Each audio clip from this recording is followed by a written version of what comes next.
Yo, what's going on, my people? How you doing? How you doing? How's your mom? How's your family? I got a hurricane, man. We got a hurricane coming through down here in Louisiana, man. So I'm kind of on a time frame here. We got to get this out here before this hurricane knock all the power out, all the Wi-Fi out. But how you doing, though? You see this? See, the last time I put this on was Cheeto Vera versus Sean O'Malley, and I ain't had this much head. You know what I'm saying? I'm cooked now. This shit tight on my head. I got a headache. I don't even want to be able. I can't wear this the whole live stream. We will be live for the fights.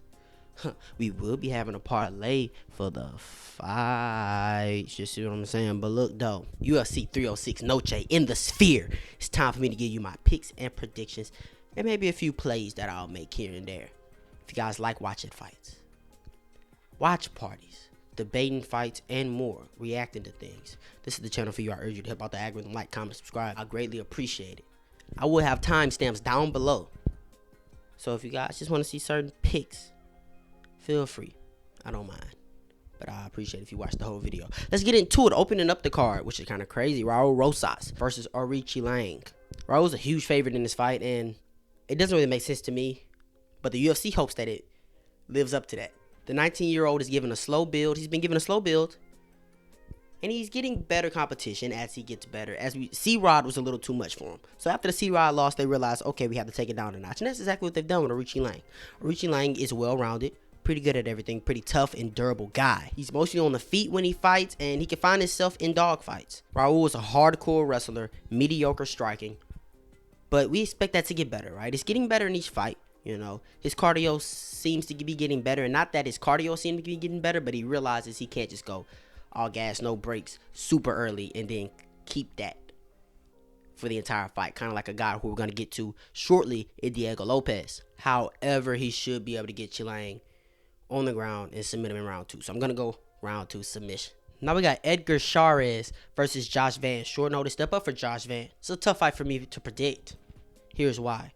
Josh Van, a guy, a lot of talent, nasty, dirty boxing, great volume, does get hit, but nasty volume. But against that fight in Charles Johnson, he kind of threw his IQ out of the window. He left it on the stool, and he got KO'd. He decided, let's just brawl against the lengthy striker, the guy who can stay on the outside and still hit me while I can't hit him. And he got KO'd. And that was 2 months ago.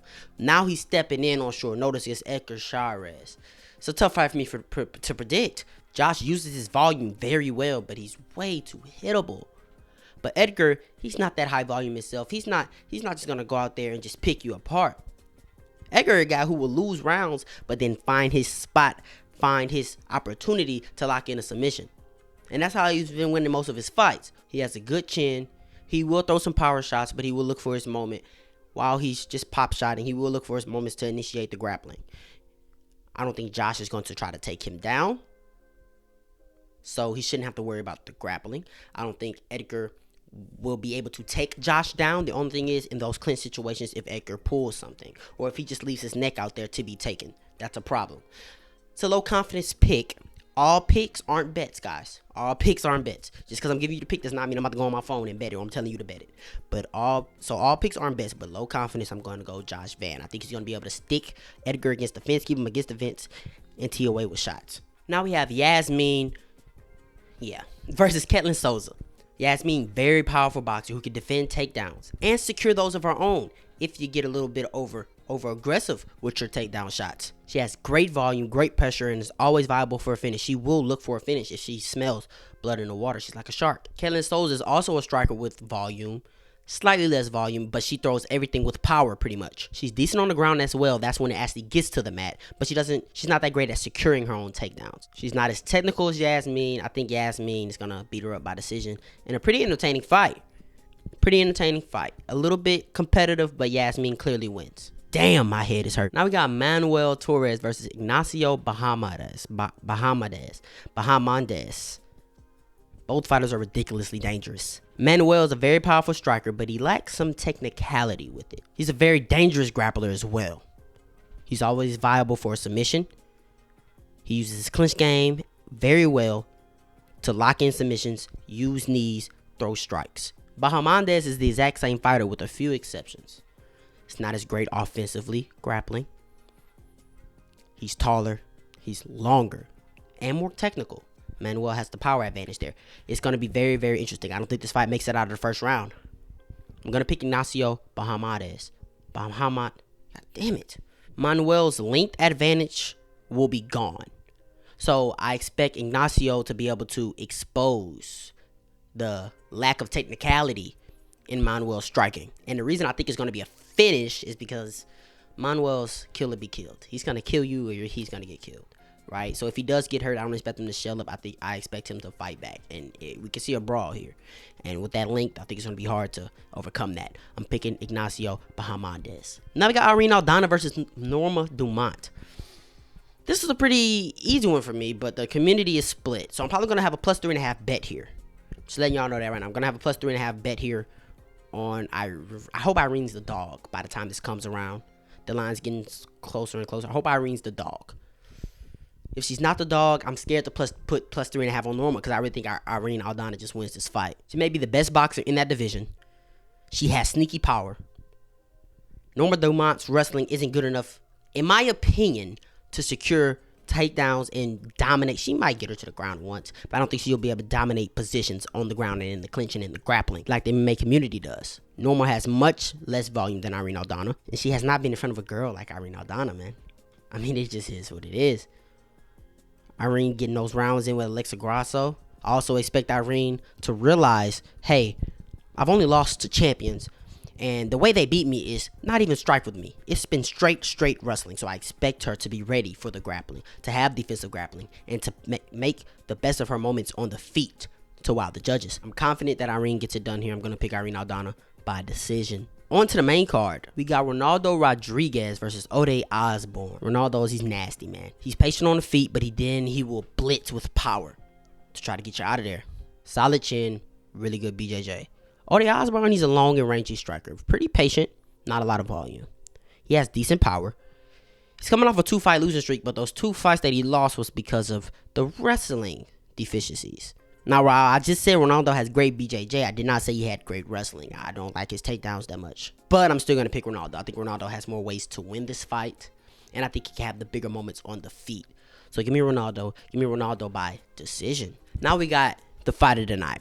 This should be the fight of the night. We got Daniel Zellhuber versus Esteban Ribovics. Danny, man, he's a highly anticipated prospect. And Esteban's flying under the radar. And I don't really like that. Danny's a great striker with long limbs that actually hold up when it comes to defending takedowns. He has good power as well. He uses knees in the clinch, and if he is taken down, he threatens submissions and he works his way back to the feet. But Esteban's a fucking animal, dude. 14 fights with 12 wins by finish. Nasty as hell on the feet. Technical striking with deceiving power. I'm not putting too much stock into that KO over Chairez McKinney. Who doesn't KO Chairez McKinney? You better KO him because he's going to KO you. But the ability to It was a very quick fight. But the ability to deflect and get out of the way of Chairez McKinney's offense, because his offense is great, and still land his shot and get him out of there, you can't overlook that. And I just hyped up all of his striking, but he's also a fucking animal on the ground. He has trips, takedowns, and if he does get to the ground, he's immediately going to lock up a submission. This dude's dangerous everywhere. More ways to win the fight. So I'm picking Esteban. I don't think Daniel's length is going to be too much for Esteban to overcome and get inside. He's very technical. He's very crafty. But I will be betting plus 3.5 on Esteban because Esteban's a pretty big underdog. So if I do get a plus and a half on a guy I think that's going to win, I'm going to bet the plus 3.5 because I don't think Daniel Zellhuber will finish Esteban, but I think Esteban can finish Daniel Zellhuber because he has more ways to win the fight. Also, I think Esteban's going to grow into the fight as Daniel slows. But if Esteban does lose this fight, I guarantee you he's going to win a round. So I'm going to bet plus 3.5. Esteban can lose 29-28 unanimously against all 3 scorecards, and I still cash. So that's the bet I'm going to play for that. Now you got T-City versus Diego Lopes. If that fight before isn't fight of the night, this should be fight of the night. And I've addressed this fight already. I made a video about this fight already. I think Brian Ortega is going to break Diego Lopes. Diego Lopes is one of my favorite fighters in the world. He just is. He's like 6 or 7 on my fighters list on my TikTok page, right? So, but I think Brian Ortega is going to break Diego Lopes. I think Diego Lopes is going to come out very, very early, landing nasty strikes. Might even rock Brian Ortega bad. Almost have him out of there. But I think once that second round starts, and I think it's almost even worse if Diego Lopes sees blood in the water. I think Diego Lopes has to finish Brian Ortega to beat him early. but I don't think that's just going to happen. Can he? Yes, but I don't think that's going to happen. And if Diego Lopes sees blood in the water, he's going to empty the freaking tank to get that finish. But what happens if you don't get that finish? What if we get to round 2 and Brian Ortega's still standing there? And now Brian Ortega is using his very, very underrated boxer and his pressure to get in your face. And now you're already tired. And now he's picking you apart. And now he's finding trips to get you to the ground, even if he's not submitting you. And he's just winning minutes. What happens when Diego Lopes empties his gas tank and can't get the finish? Well, Dan Ige showed us what happened. When Diego Lopes empties the gas tank and can't get the finish, he slows down and he starts looking pretty average. And now he's on the back foot. And Diego Lopes on the back foot is like Charles Oliveira on the back foot. Trash. I'm going to pick Brian Ortega. I'm going to bet plus 3.5 on Brian Ortega. I'm picking Brian Ortega by decision, maybe even a 3rd round submission. Who knows? Now we got the co-main event: Alexa Grasso versus Valentina Alexa Grasso versus Valentina Shevchenko. I'm addressing this fight as if it's 1-1, because in my eyes it is. Val should have had her hand raised in the second fight, and if it wasn't for Mike Bell maybe being special education, she would have. I'm not here to argue with that. Don't get in my comments argue me with that. It's literal facts. If me and you sat there and we watched that 5th round, you would not tell me that's a 10-8 for Alexa Grasso. You would tell me that's a 10-9, and if that fight is a 10-9 on Mike Bell's scorecards, Valentina would have won a split decision and been your new champion of the world. So I'm not trying to hear the arguments. Y'all can miss me with that bullshit. But I look at this fight and I see Valentina not getting better with her age and in her skill set. I mean, she doesn't have much to improve on. While Alexa Grasso continues to develop. She's 31 years old. She's getting better as a fighter. In the second fight, Valentina was the much better wrestler, while Alexa Grasso was the much better boxer. The boxing gap would probably say the same, if not Alexa getting even better on the feet, getting those rounds in with Irene Aldana. But I think that wrestling gap, I think the wrestling will be much more competitive, and Alexa Grasso is going to be ready for that. And Alexa Grasso is going to be ready to defend those takedowns and piece her up on the feet. Alexa's just getting older, and she's maturing in her career and in her craft. Alexa won more moments in the second fight than she did in the first fight, and I'm expecting that trend to continue, as I think she will win more moments in this third fight as she won in that second fight. And if she does that, Alexa clearly wins. I think Alexa wins this fight by decision. Now we got Sean O'Malley versus Merab Dvalishvili. Now, yesterday I uploaded a video, and I said Sean O'Malley might be cooked. I was trolling.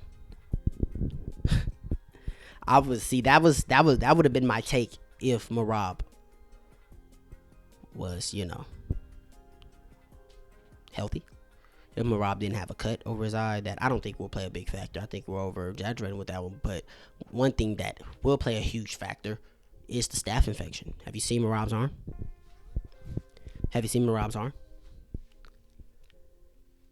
That's staph infection, folks. And what is Merab Dvalishvili without cardio? I think he's cooked. He's not going to be able to shoot those 30-plus takedowns. He's not going to be able to have that relentless pressure for the whole fight. Sean O'Malley should KO Merab Dvalishvili. Early, late.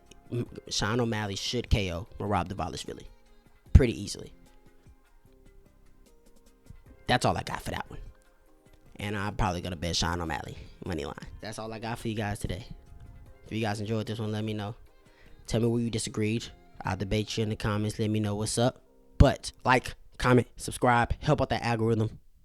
You ain't got to go home, but you got to get up out of here. Ah, yeah.